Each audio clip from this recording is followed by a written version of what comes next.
This is called Dialogue, widening your horizons.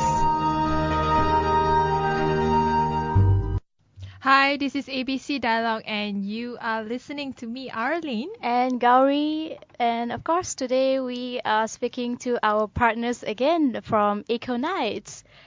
And Hello. Sorry, he was just doing a selfie at the back there. Yep. Fadli, you need to focus. Okay, I will. No, I'm just kidding.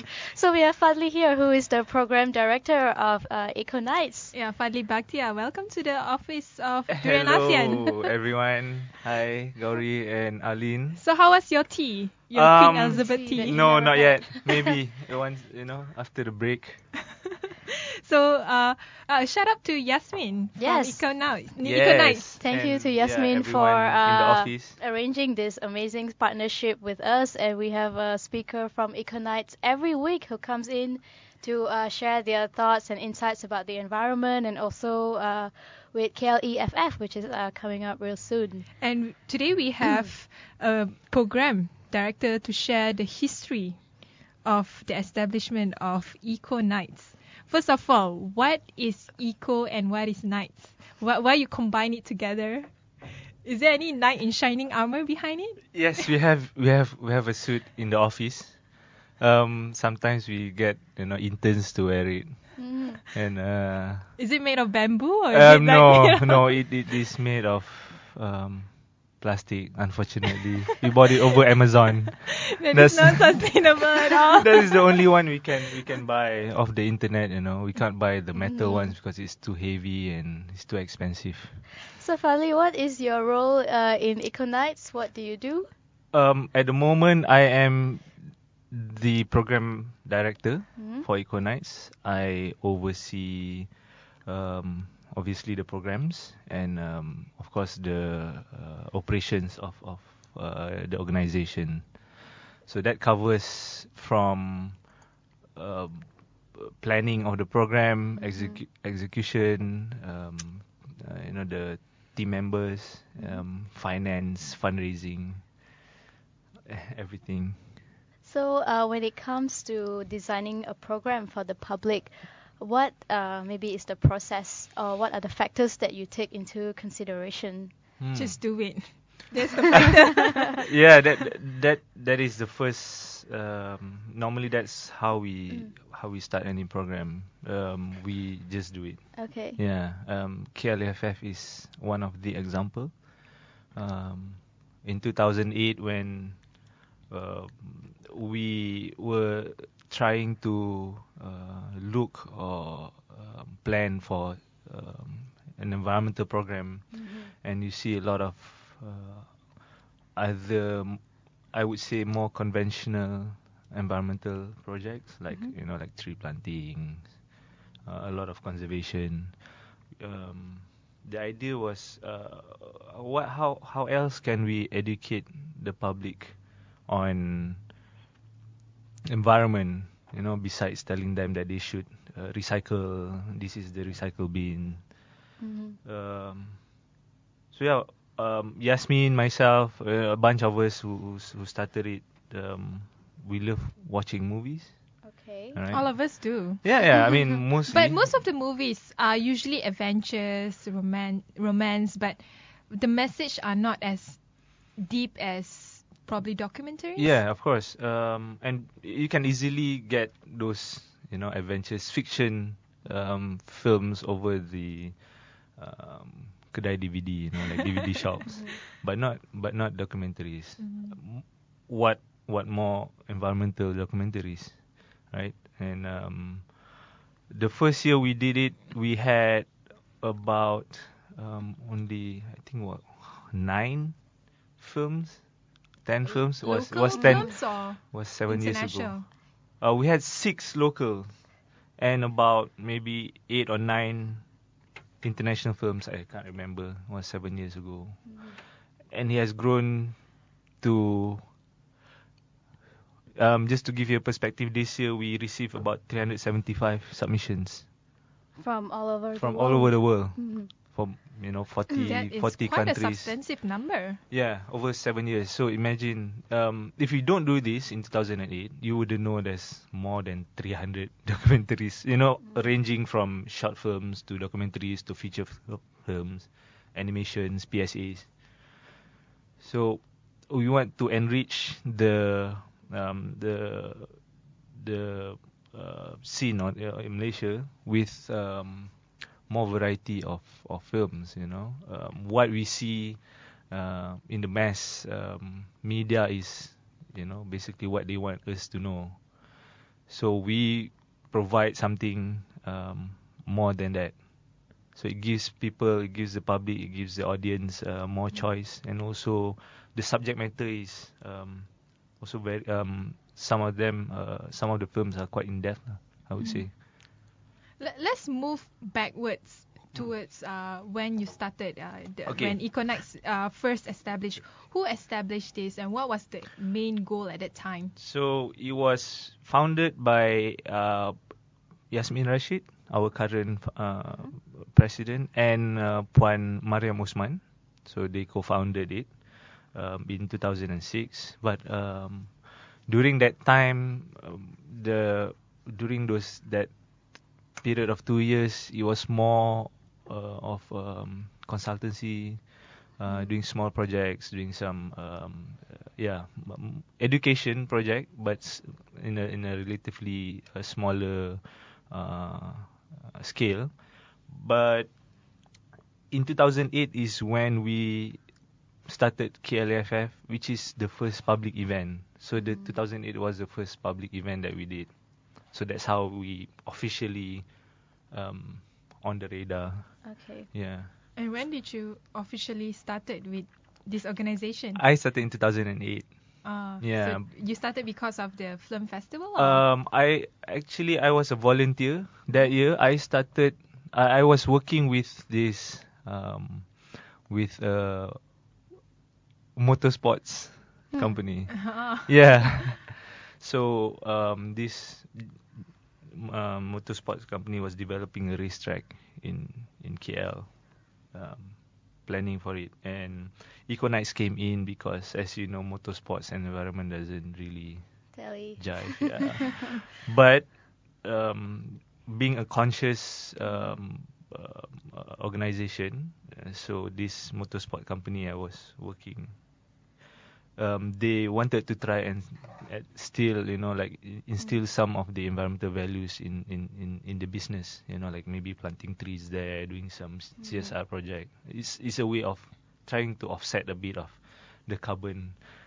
To balance it out. A bit, yeah, because you can't avoid motorsports industries, but you have to be more conscious about how you conduct your business. So EcoKnights were basically coming in to consult. And the same year, Yasmin and a bunch of us, but she had this idea, and all of us were okay with it, and I thought I'd volunteer because there's no one yet to help. I mean, we have a bunch of us, but I had two tasks. The pre-event was to go out and send flyers to college and universities. And Yeah. What was the experience? Were you Well, like, so tiring? No, I volunteered for it because I think that was a nice time to go out of the office. You were not complaining. No, This is all I'm doing. Give me flyers. No. Giving flyers, and I get to check out the girls, at college that time. See, it's not that boring. It's working not. I mean, in if EcoKnights. you have to find, something fun about whatever Is that you why do. you agreed to come in for the interview today? Yeah, I put up my hand outwards like I volunteer. Yeah. So, and during the event, and previously before the event, I was also tasked to manage the music section. So I had no idea. I probably have one friend who was in a band maybe that time, but and no budget. We have no money to pay these people, but I managed to pull off about 20 bands to play at the first film festival, including the likes of One Buckshot, Couple, even ZRV came for the show. So I think the first year was a giant leap for me. I didn't thought I can do it. I was given that really difficult or challenging task. So I guess it's because the first year was a good and a positive experience for me. I decided to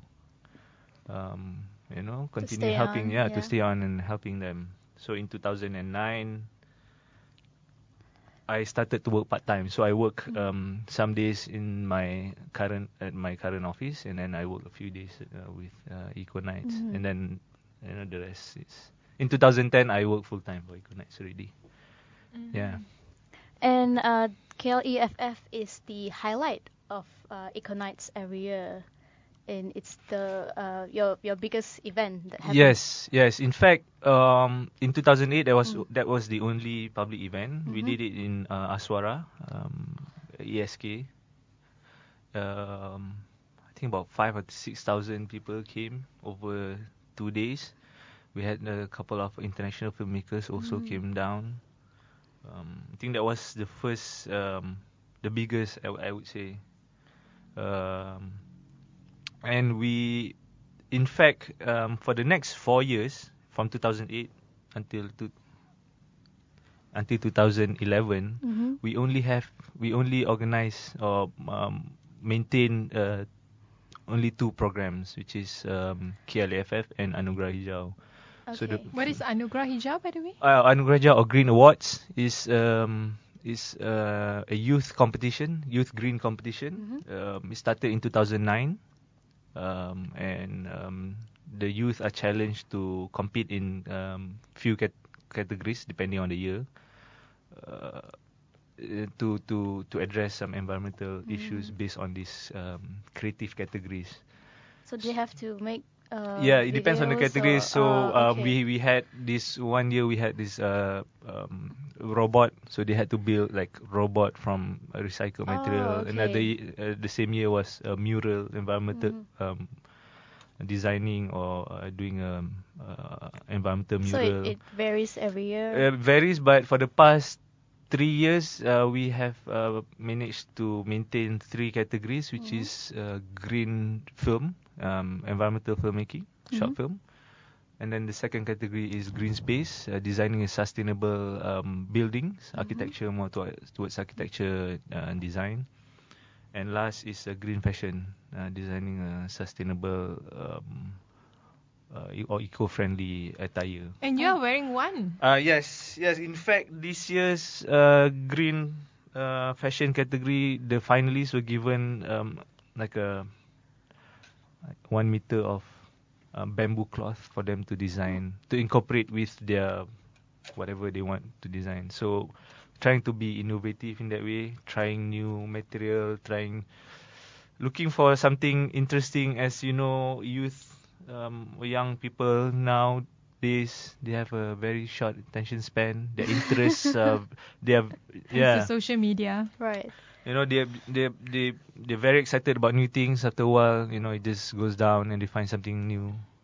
So every year, in fact, even though we stick with the same category, like green film, we still change topics every year. Like this year, the theme is energy. So they have to come up with whatever films that has something to do with energy. But the target is not just youth, isn't it?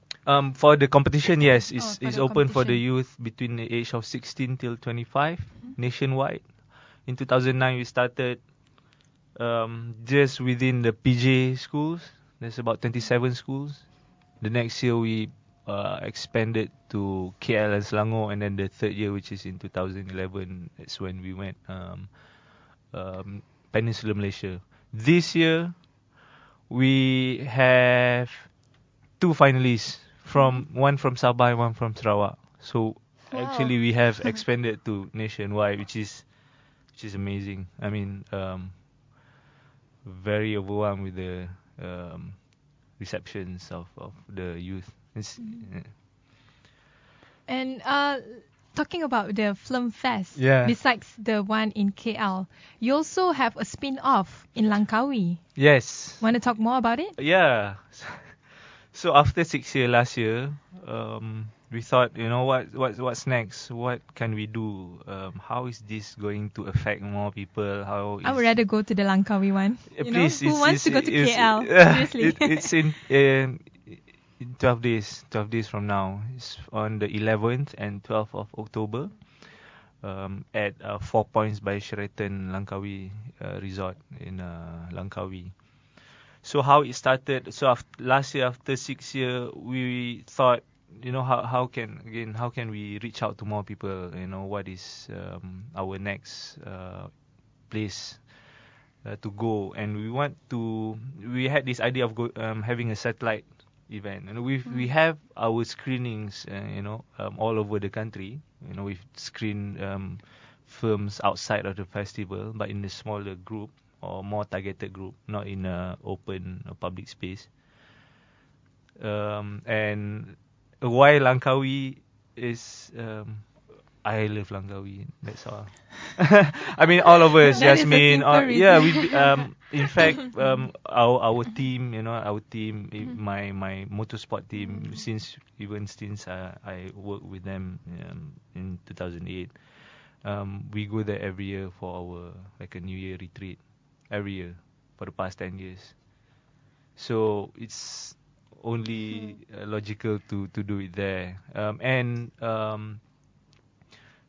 But why not Penang? Not just that, and because why not Penang? Yeah, yes, don't you- I'll go to that. don't you love Penang? I do. I thought Penang is a more cultural center. I do. In the north. Again. You don't So love Penang as no, much. I do. I love Penang. Of course, I love Penang for very obvious reasons. That's good because too. you're sitting right next to me. So Yeah. if you say anything bad about No, Penang, I won't. Trust me, I won't say anything bad about Penang. I love it as I love Langkawi and the other parts of Malaysia. First because we go there every year, and we threw this idea to one of our partners, and he said, yeah, okay. So okay, why not? I don't want to go and say, hey, why not Penang? Why don't something else? They say yes, why not? Just go and do it first. Again, just go and do it Do it in Langkawi. in Langkawi. But I thought if there's a valid reason why in Langkawi is it has better beaches. And and also because we are also working with a few local partners there to address certain issues. As Penang is a bigger city, and the city is more like KL, whatever. The issues and the people. Langkawi is slightly different case. It's a more tourist area, and it's also it has a geopark status. It's one of the ecotourism spots. You can get in the world. And the films that we bring into Langkawi is more island related films.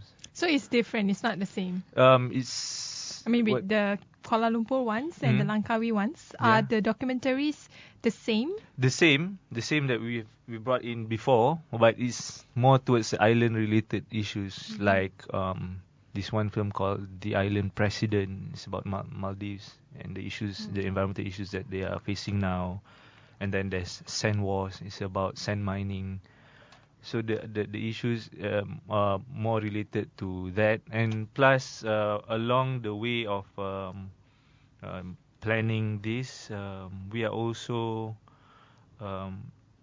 organizing what we call a dialogue, a community dialogue.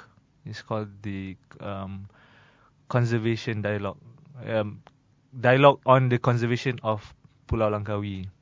So we are organizing this with the Kedah state government, and we invite stakeholders like lecturers, or hotel operators, business operators, NGOs in Langkawi for the dialogue. to discuss on the issues of environment in Langkawi and also the way forward. To know what you guys discuss, we have to take a short break. Yeah. And have your tea. ASEAN Breakfast Call Dialogue, widening your horizons. Hi, this is Arlene. Hi, this is Gowri. And also, And this is Fadli. We need to intro. Oh yeah, we forgot that you are also one of the DJs. Yes. According to Yasmin. Yep, I am. Don't forget me, please.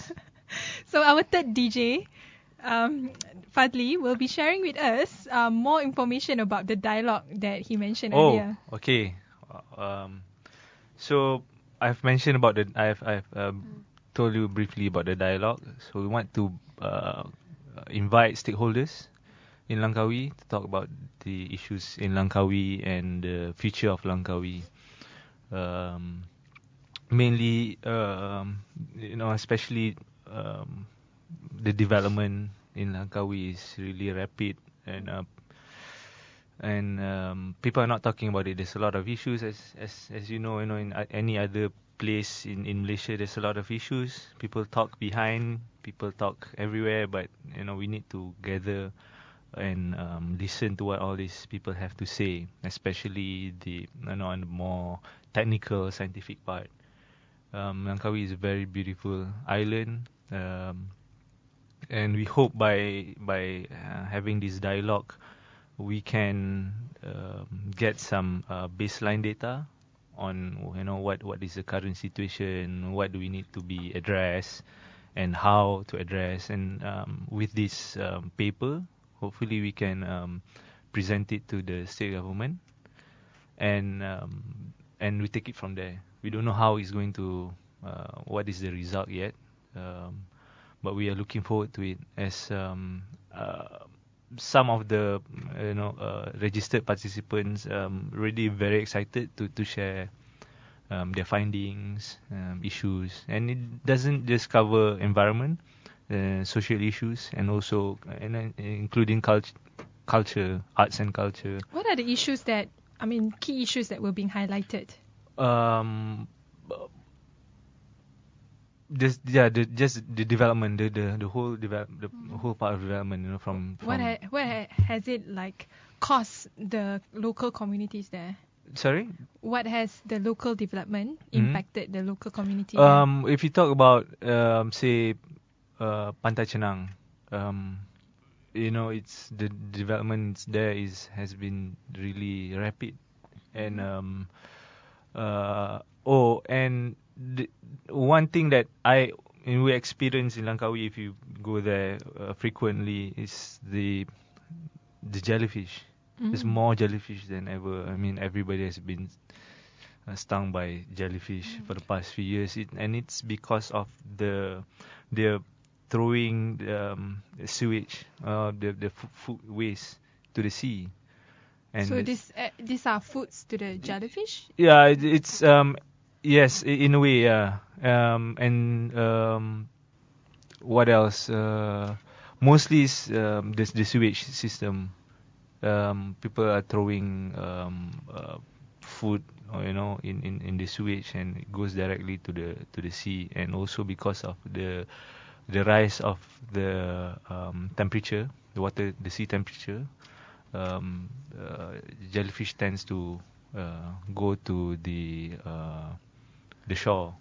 And another thing is, of course, pollutions and plastic pollutions, and it causes turtles to eat the plastics, and because jellyfish is one of their food, And so they there's can't tell the less. difference. Yeah, you can't tell the difference. Now they eat plastic and they die, and then there's more jellyfish. So that is one of the main factors, and this is also one of the comments done by one of the hotel operators there. He said that 10-15 years ago they used to have dolphins.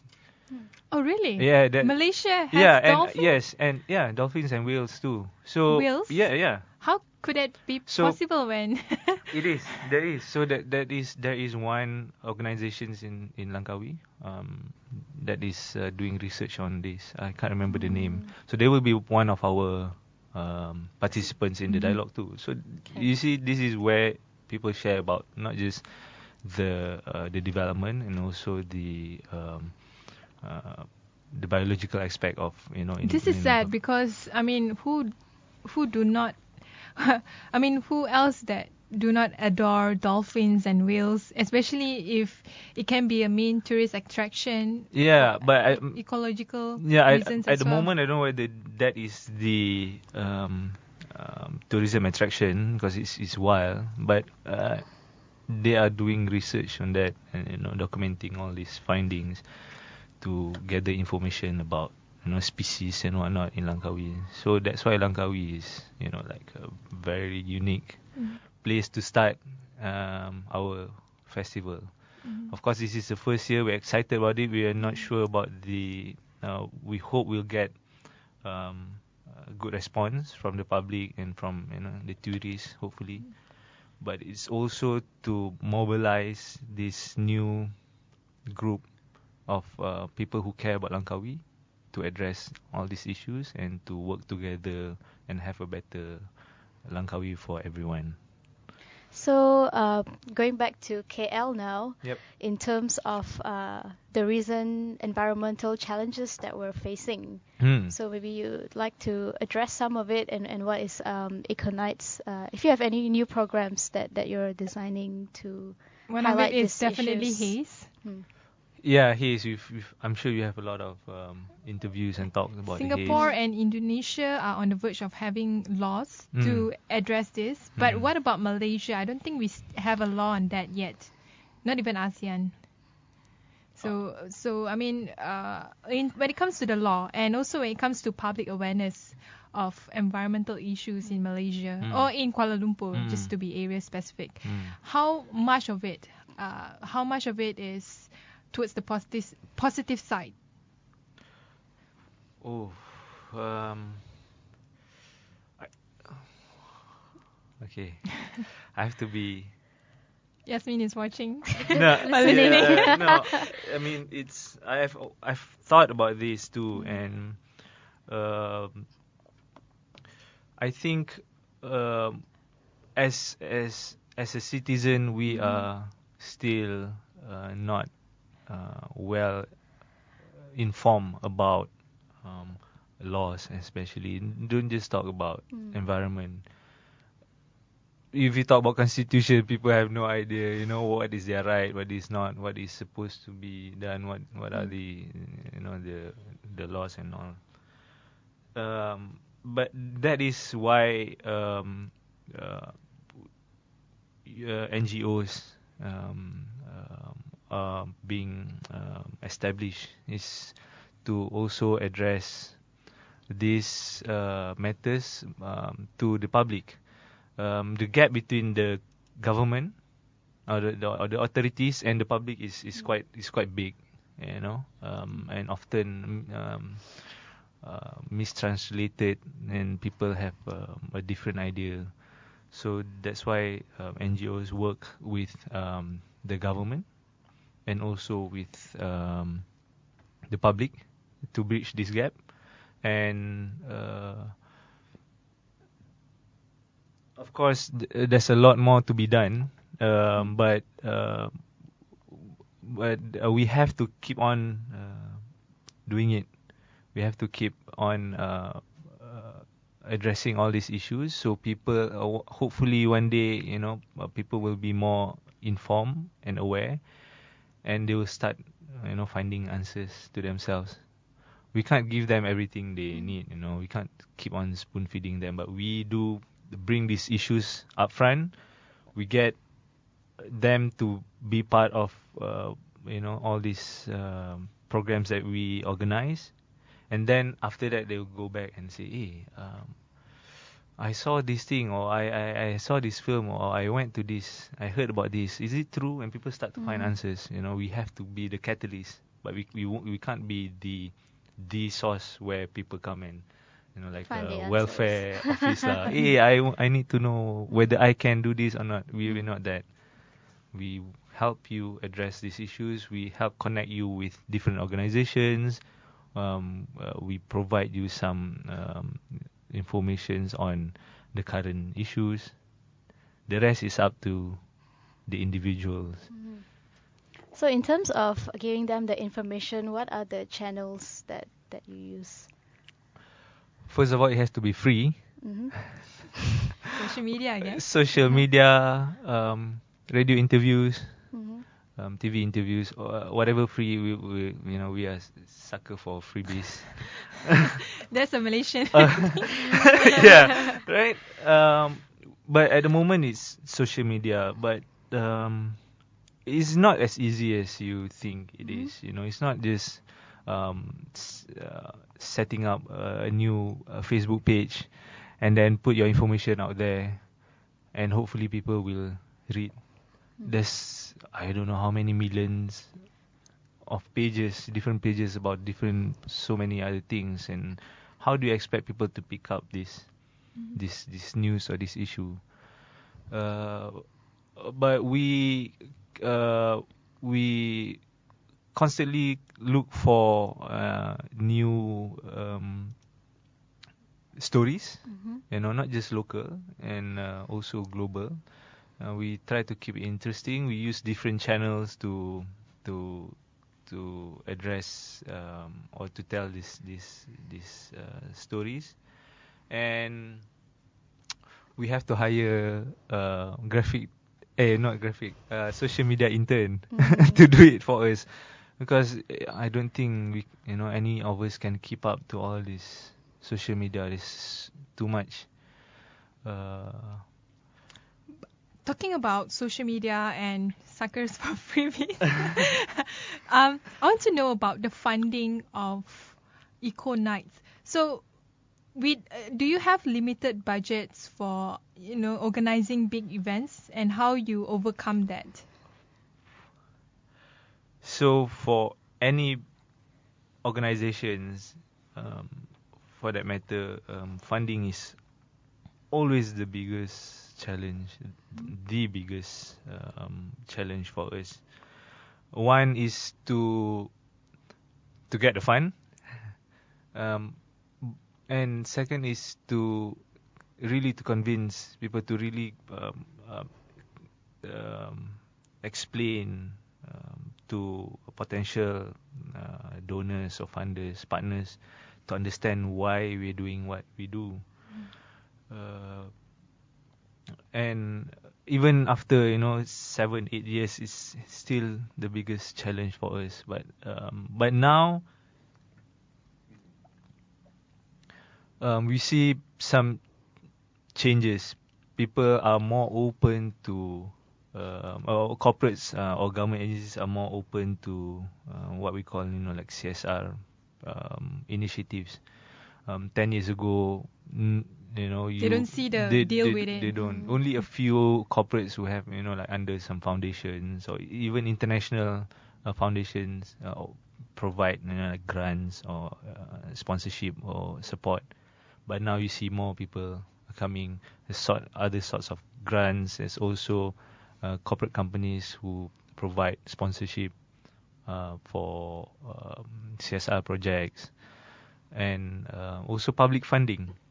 Public funding is something very new to us. As like example, Kickstarter is one of the very early crowdfunding platform, crowdsourcing, and it's relatively new in Malaysia, but we are also working on that.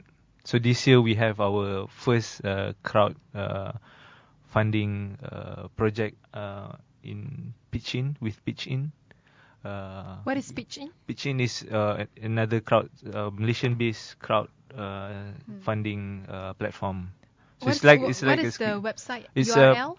It's pitchin.my. So we have a project there. We still have another, I think, 2 or 3 more days to fundraise for our KLAFF this year.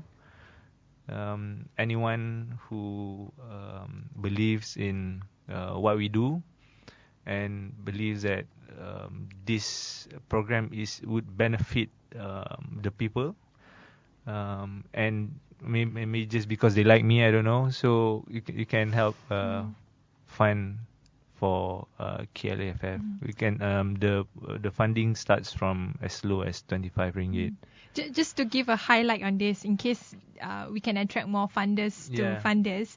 So right now, only 5% of the pledges are being fulfilled, which is 2,275 ringgit. And you have 4 days, 2 hours, and 4 minutes left. You'll be surprised. You'll be surprised with the, what can happen. As I said earlier, it's still very new to us, and crowdfunding is a very new thing. It's very new thing. It's maybe not in the global market, but it's new here, and we have so much to learn from it. It's, to me, yes, we set our target, maybe a bit stretched, but the whole thing is to really understand. We're still learning. We're a small team. We're learning how to really work on this. And this won't be the first time we do this. Be a very good learning curve for us. Next, we have other programs that we think we can get public to also fund. But if you look at it, even 5%, that's better than nothing. We have to put this up to the public. But the way we tell the story, the way we seek for the support is something that we have to constantly learn and improve. So if you have time, maybe you have spare change. So you go to pitchin.my. Yes, pitchin.my. Spelled as PITCHIN.my. And you can pledge for EcoKnights for its film festival. Besides that, what else about EcoKnights that you do in your organization that sets you apart from other environmental NGOs? Yes, our core focus, there are 3 core focus for EcoKnights. Number 1 is environmental awareness and education. And second is community empowerment and development. And third is effective communication. So these 3 objectives. Our goal is to improve on this. To use EcoKnights to address these issues. What sets us apart is, I think we try to be as innovative as possible. Hence, you see KLAFF. No one has ever done it before in Malaysia. We have our programs are, I would say, innovative. We want to make sure that we address environmental issues in a more in different way. And besides that, we also work with communities, such as this one project that we are doing with another corporate partner in Johor. Program with orang asli Seletar, or the indigenous people of Seletar in Pasir Gudang. It's a CSR program that we do to address these issues with the indigenous people. So we go there, we teach them about the kids and the adults, how to improve their lives, and we also invite volunteers from that organization, that company, to come and volunteer for that program. So this is one of the program that we have designed. We will be doing it for the next 3 years. And again, I think for us, for EcoKnights, what sets us apart is we constantly learn how to improve our communications, our, of course, programs, and our education or awareness to the public. So we cannot just stick to the same way we do things. We have to keep on finding new ways of doing it. Another program that we do that has a very high pick-up rate now is what we call the Knights of Nature Youth Sustainability Camp. The camp is in November. It's only open for 20 seats by application.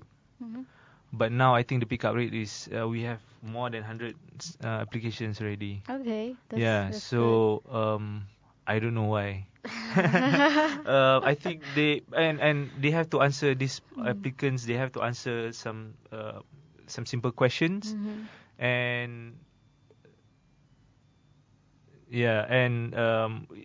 it's very interesting to see, some of them, some of the answers, like they really want to do something with the environment. Some of them just, I like the name. It's go as simple as I like the name, or my friend told me, or my mother asked me to sign up. Up to, I love nature. I really want to do something. I am the president of this environmental club in my universities. We want to look for the next generations of young people who care for the environment, and not just care for the environment, who wants to do something different. They want to they want to change. And in this camp, we invite different speakers from, like top speakers, young people who have established their own social entrepreneur business or their own NGOs. We invite them to share this idea. It's more like a sharing, right? Unfortunately, we are at the end of our discussion. I wish we can talk more about the programs that you do at EcoKnights. But whatever it is, environmental issues are definitely one of the core issues that Malaysian publics need to be more aware of. And all the best with the film festivals, both in KL and Langkawi, and with other programs, including the dialogue with the government. Yeah, please come. Yeah, we'll try our best. Langkawi. Yeah, and of course, don't forget to pitch in your money for the Eco Film Fest. Yes, All right, please. thank you so much, Fadli, for coming in and ladies. joining us this morning. Yes,